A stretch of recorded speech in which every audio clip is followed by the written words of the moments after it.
Video শুরু করার আগে আমি আপনাদেরকে বলি, কিছুদিন আগে যে জুনিয়র সাকিবের এটা কাইটা ফেলছিল না, তারপর সে হাসপাতালে গেল, সেইটা নিয়ে সে একটা শর্ট ফিল্ম বানাইছে, একটা ভিডিও বানাইছে, একটা কন্টেন্ট বানাইছে, ওইটা আবার তার ফেসবুক পেজে আপলোড করছে। বুঝতে পারছেন মানুষের লজ্জাটা কতটা নিচে নামে, তার সেই দুর্দিনের কথাগুলো কন্টেন্ট বানায় আপলোড করে।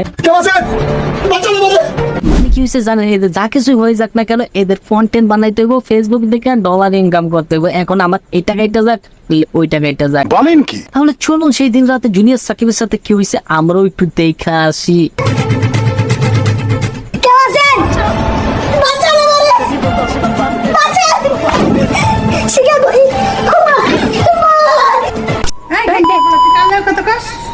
এটা কোনো কথা নাই, বার্তা নাই, মোবাইলটা নিয়ে এইরকম একটা বক্কা দিচ্ছে, এখন কথা।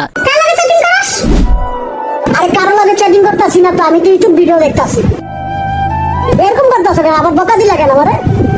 প্লিজ মোবাইলটা নিও না, মোবাইলটা দাও আমার কাছে। আমার বন্ধু বান্ধবের ফোন দেয়, ওদের সাথে একটু কথা বললে ভালো লাগে আমার। আমি তো ঘরবন্দি আর বেরো থেকে, এরকম করতেছ কেন আমার লাগে তুমি? তোরা মোবাইল দেবো কি তোরা চ্যাটিং করার জন্য? তোমার ওর সাথে কথা বল নাকি? আমি কি আমার কি লাইক কেমন হয় না?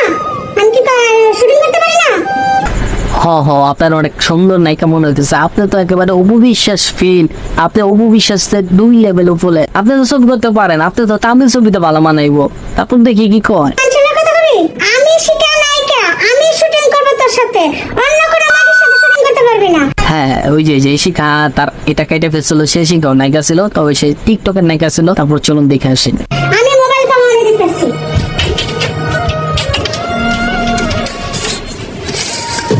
সাকিবের জুনিয়র সাকিবের মোবাইল, এটা তালা মেরে দিব, এটা কোনো কথা? এটা কি আসলে ওই দিন রাতে এরকম হয়েছিল? মোবাইলটা তালা মারলা কেন? মোবাইল ছাড়া কেমনে থাকবো? তুমি তো একটু পর যাবা বাইরে। যা করছো ভালো করছো। মোবাইল তালা মারছি শুধু আমার ভালোর জন্য। আমি চাই না অন্য কোনো মেয়ের সাথে শুটিং করস। আমি শিখা নায়িকা, আমার সাথে শুটিং করতে হবে। তোমার সাউন্ড জামাই যাচ্ছে বের বাবা আছে, এটা কি হয় না? আমি আমার বন্ধু বান্ধবের কথা বলি দোষ। এই সাউন্ড কইরা নিজুমরা আওয়াজ মিলে নিয়ে বাসায় কাজ আছে এখনই। ও আছে, সেদিন রাতে শিখা খালা ফোন করে এরকম লোক আনছিল, সেটাও জুনিয়র সাকিব বলে নাই। দেখি তারপর কি করে তারা। সাকিবের লগে ঝগড়া করছিস না? আরো কই, আমি তো তোর বাসায় আসতে চাই না। ভিডিও করে ভাইরাল করে দিলে পর পাবলিক আমার খারাপ ব্যবহার করে। রাস্তাঘাটে যাইতে পারো না তোর, ওই যে এইটা করি না, এরপর ওটা বন্ধ হয়ে যাবো। কি যে ক আই ঘরে কথা না বলি। ঘরে যাও মানে সাকিবের দেখে আবার দরজা লাগা রাখছি, দেখবে না।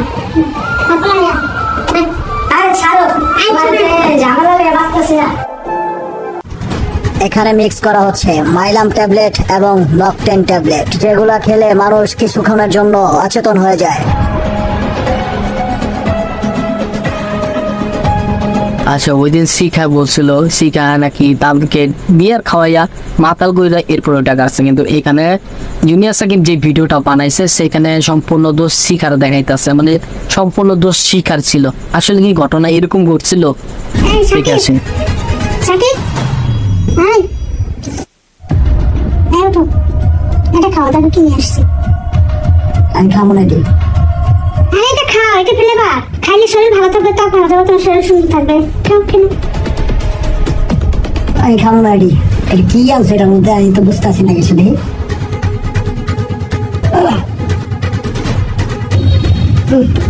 এটা খাবো না, সিরাপের গন্ধ দেয়। আরে দেখো কি নিয়ে আসছি। আচ্ছা, অচেতনমূলক জিনিস খাওয়াইতেছে, তুমি একটু খাওয়া। বুঝলাম। এটা তোমার জন্য আজকে খেলা শেষ না, জুনিয়র সাকিবের খেলা শেষ। ও এখানে একটা আপনাদেরকে কথা বলে নেই, জুনিয়র সাকিব সেই ভিডিওতে বলছিল শিখা এবং তারা মিলে বিয়ার খাইতেছিল, বিয়ারের মধ্যে শিখায় অন্য কিছু মিশাইছিল। এখানে মানে একটা শরবত টাইপের কিছু দেখাইছে, কিন্তু সে না খাইতে চাইতেছে আর কি, খেতে যাচ্ছে না, কিন্তু ওই সময় কিন্তু তার পার্টি করেছিল। এখানে কিন্তু জুনিয়র সাকিব যে ভিডিওটা বানাইছে এটা তার মতো বানাইছে, ওই দিনকার ঘটনা কিন্তু সে এখানে তুলে নেই। সো এখানে সম্পূর্ণ দোষ শিখার উপর চাপার জন্য এই ভিডিওটা বানাইছে। দেখি তারপর এটা কাম ছিল, কামড়ে আইছি।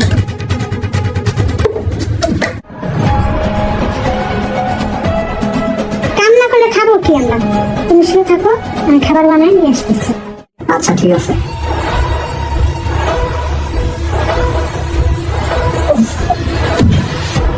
এই যে আসছে আপু, এখন শেষ খেলা পথে হয়ে যাবেন।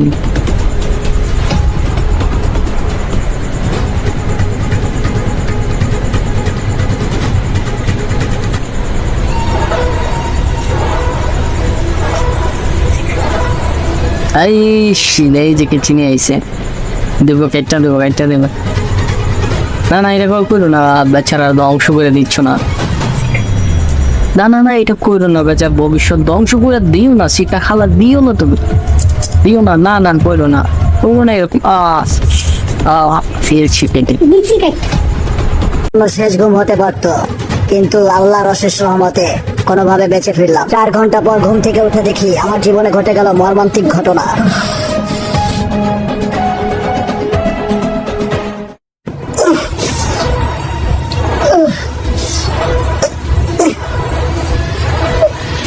মা,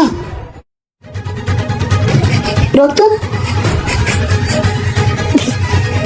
শিখা, ওই শিখা, শিখা, কেউ আছেন? দুনিয়ার সাকিবের সাথে শিখা যা করেছিল মোটেও ভালো করেছিল না। একটা ছেলেকে এইভাবে মানে মৃত্যুর দিকে ঠেলে দিছে, তার জীবন যৌবন সবকিছু শেষ করে দিছে, এটা কিন্তু ঠিক ছিল না।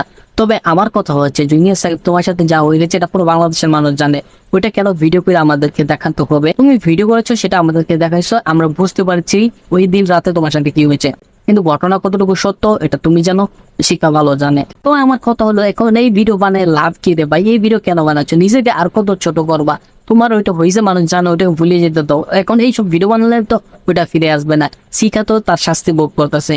এরকম যারা করে তাদের সাবধান করার জন্য যদি এই ভিডিওটা বানিয়ে থাকো, তাহলে আমি বলবো ঠিক আছে। যদি অন্য কোনো ধান্দায় ডলার ইনকামের জন্য ভিউজ পাওয়ার জন্য ভিডিও বানিয়ে থাকো, তাহলে তোমার চাইতে নিকৃষ্ট লোক আর কেউ হতে পারেন না। তো বন্ধুরা, ভিডিওটা ভালো লাগলে অবশ্যই লাইক কমেন্ট শেয়ার করতে বলবেন না, এবং এই টাইপের মেয়েদের থেকে অবশ্যই সাবধান থাকবেন, যে কোনো মুহূর্তে ধন সম্পদ হারাই যাইতে পারে।